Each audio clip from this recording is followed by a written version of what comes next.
हाय दोस्तों, क्या आपको पता है दुनिया का सबसे बड़ा कब्रिस्तान कहाँ है और कैसा है? और क्या आप जानते हैं दुनिया में एक ऐसा भी गांव है जहाँ चलने के लिए सड़क या ज़मीन ही नहीं है, चारों तरफ बस पानी ही पानी है। और एक ऐसा भी देश है जिसका राष्ट्रीय ग्रंथ रामायण है। मैं हूँ आपकी फैक्ट वाली दीदी, लेकर आ गई हूँ ऐसे कई सारे इंटरेस्टिंग फैक्ट्स। तो चलिए वीडियो स्टार्ट करते हैं। फैक्ट नंबर पहला। दोस्तों, आपने दुनिया में छोटी बड़ी कई गुफाएं देखी होंगी, लेकिन दुनिया की सबसे बड़ी गुफा वियतनाम की होंग सोंग डोंग नामक गुफा है। यह दुनिया की सबसे बड़ी गुफा है। यह 9 किलोमीटर लंबी, 200 मीटर चौड़ी, 150 मीटर ऊंची है।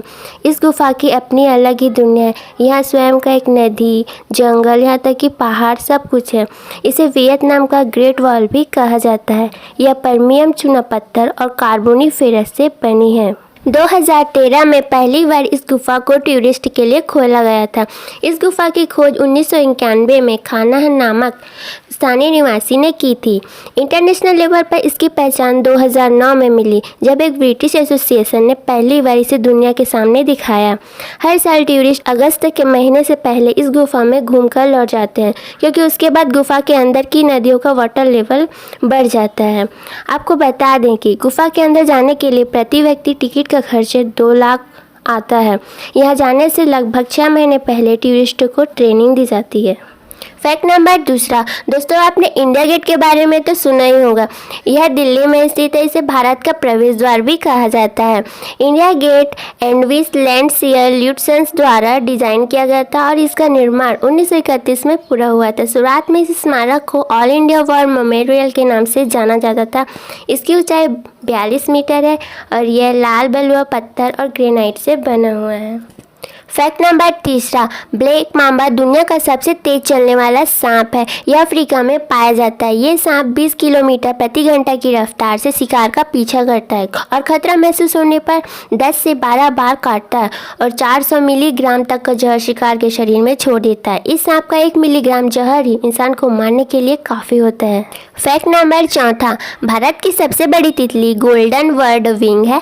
इसे हाल ही में भारत की सबसे बड़ी तितली होने का दर्जा दिया गया है। इस प्रजाति की तितली के पंख 194 मिलीमीटर तक लंबे होते हैं। यह गढ़वाल से उत्तर पूर्व राज्य तथा ताइवान, चीन आदि में पाई जाती है। फैक्ट नंबर 5वां। दोस्तों, आपने देखा होगा जहाँ पानी या नदियाँ होती है वही अक्सर गांव, शहर, बसे होते हैं। लेकिन सऊदी अरब एक ऐसा देश है जहाँ एक भी नदी नहीं है। सऊदी अरब एक मुस्लिम देश है। यह धरती रेतीली और जलवायु उष्णकटिबंधीय है। इंटरेस्टिंग बात यह है कि यहाँ इस्लाम धर्म के प्रवर्तक मोहम्मद साहब का जन्म हुआ था और यहीं पर मक्का मदीना पवित्र स्थल भी स्थित है। फैक्ट नंबर 6वां। दोस्तों, किसी दूसरे देश जाने के लिए हमें पासपोर्ट और वीज़ा की आवश्यकता पड़ती है। पासपोर्ट हमें अपने देश से दूसरे देश जाने की मंजूरी के लिए बनवाना पड़ता है और वीज़ा जिस देश हमें जाना है उस देश से आदेश लेना पड़ता है। दुनिया का सबसे शक्तिशाली पासपोर्ट जापान देश का है। हर साल पासपोर्ट की रैंकिंग हेनली एंड पार्टनर्स के द्वारा की जाती है। किसी देश के पासपोर्ट की रैंकिंग इस आधार पर की जाती है कि उसके ओनर बिना वीज़ा के कितने देशों में जा सकते हैं। इंटरनेशनल एयर ट्रांसपोर्ट एसोसिएशन इसका डाटा देती है। इस लिस्ट में ज़्यादातर यूरोपीय देश होते हैं, लेकिन टॉप 3 में एशियाई देश हैं। भारत में इसमें 84 स्थान है। नंबर 1 पर जापान है। जापान के नागरिक बिना वीज़ा के ओनली पासपोर्ट के सहारे ही 191 देशों में विजिट कर सकते हैं। फैक्ट नंबर 7वां। अगर आपसे पूछा जाए कि रामायण किसने लिखी थी तो आप बोलेंगे वाल्मीकि। ये तो सबको ही पता है। लेकिन अगर पूछा जाए ये कौन से देश का राष्ट्रीय ग्रंथ है तो आप क्या बोलेंगे? अगर आप सोच रहे हैं भारत, तो ये बिल्कुल गलत है, क्योंकि भारत का राष्ट्रीय ग्रंथ तो गीता है। मैं आपको बता दूं कि थाईलैंड देश का राष्ट्रीय ग्रंथ ही रामायण है। जी हाँ दोस्तों, यहाँ हिंदू प्रतीकों और संस्कृति को आसानी से देखा जा सकता है। ये तो थाईलैंड देश बौद्ध देश है, लेकिन यहाँ श्री राम जी की भी पूजा की जाती है। यहाँ के बौद्ध मंदिरों में ब्रह्मा विष्णु महेश की मूर्तियाँ आसानी से देख सकते हैं। यहाँ तक कि हिंदू धर्म के गरुड़ को विष्णु का अवतार माना जाता है, इसीलिए थाईलैंड का राष्ट्रीय चिन्ह भी गरुड़ है। फैक्ट नंबर 8वां। सड़कें शहर को राज्यों से और राज्यों को देश से जोड़ती है। सोचिए अगर सड़क ना होती तो क्या होता? होना क्या है? वही होता जो इस गांव के लोग करते हैं। क्या हुआ, समझे नहीं? तो मैं आपको बताती हूँ। दुनिया के मैप में एक ऐसा गांव भी है जहाँ एक भी सड़क नहीं है। यहाँ के लोग आने जाने के लिए नाव और इलेक्ट्रॉनिक बोट का इस्तेमाल करते हैं। ये दुनिया भर के लिए एक खूबसूरत टूरिस्ट प्लेस है। इस गाँव का नाम गियथुर्न है और ये नीदरलैंड का एक फेमस टूरिस्ट प्लेस है।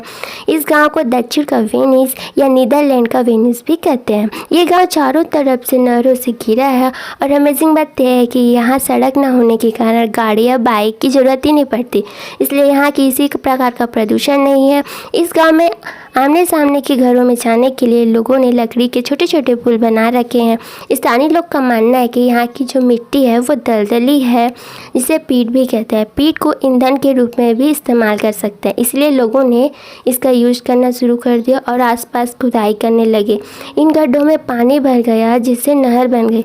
इसकी स्थापना 1230 में हुई थी और यहाँ से 7.5 किलोमीटर लंबी नहर निकलती है।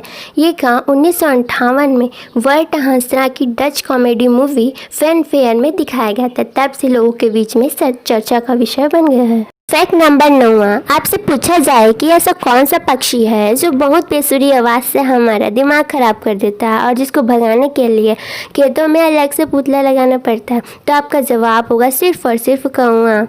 जी हाँ, कौआ ऐसा पक्षी है जो अंटार्कटिका को छोड़कर सभी जगह पाया जाता है। इसकी 40 प्रजातियाँ होती है। इसका ब्रेन ह्यूमन ब्रेन के जैसा होता है और मेमोरी पावर भी ठीक ठाक होती है। एक बार किसी को फेस को देख ले तो फिर भूलता नहीं है। फैक्ट वाली बात यह है कि कौआ भूटान देश का राष्ट्रीय पक्षी है। हाँ, कौआ भूटान देश का राष्ट्रीय पक्षी है क्योंकि ये भूटान के शक्तिशाली देवता जारोग डोंगचेन का प्रतिनिधित्व करता है और भूटान साहित्य का एक प्रमुख घटक भी है। फैक्ट नंबर 10, कोई बाग नहीं खिला जग में जिसे खिलकर ना मुरझाना पड़ा। कोई बाग नहीं खिला जग में जिसे खिलकर न मुरझाना पड़ा। विधि है अटल विधान यही, जिसे आना पड़ा उसे जाना पड़ा। दोस्तों, मृत्यु तो निश्चित है, जो आया है उसे तो जाना ही पड़ेगा। कई धर्मों में मरने के बाद डेड बॉडीज़ को जलाया जाता है और कई धर्मों में कब्र में दफनाया जाता है।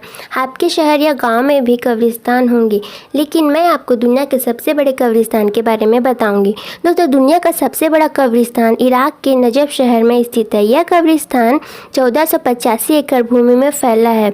इसे वादी उस सलीम भी कहते हैं, जिसका अर्थ होता है वैली ऑफ पीस। दुनिया के इस बड़े कब्रिस्तान में 5 मिलियन लोगों की डेड बॉडीज दफन है। ये इतना बड़ा है कि इसमें एक जगह से दूसरी जगह जाने के लिए सड़कें बनी हैं और यहाँ हमेशा पुलिस तैनात रहती है क्योंकि यह भीड़ भाड़ वाला क्षेत्र है। यहाँ कब्रें पत्थर और मिट्टी से बनी होती है। सीमेंट का इस्तेमाल यहाँ वर्जित है। कहते हैं कि इस कब्रिस्तान में हर दिन लगभग 200 डेड बॉडीज को दफनाया जाता है। दरअसल यहाँ इतने आतंकी हमले होते हैं कि हर रोज़ काफ़ी संख्या में लोग मारे जाते हैं। इस कब्रिस्तान में एक मकबरा भी बना हुआ है। यह कब्रिस्तान 1400 साल पुराना है। दोस्तों, हमारी वीडियो पसंद आ रही हो तो लाइक करें और हमारे चैनल को सब्सक्राइब करें और न्यू अपडेट पाने के लिए बेल आइकन को दबाना ना भूलें। फैक्ट नंबर 11, दोस्तों, दुनिया में एक ऐसी भी झील है जिसे honeymoon lake of the world कहा जाता है। उसका नाम टिटिकाका झील है।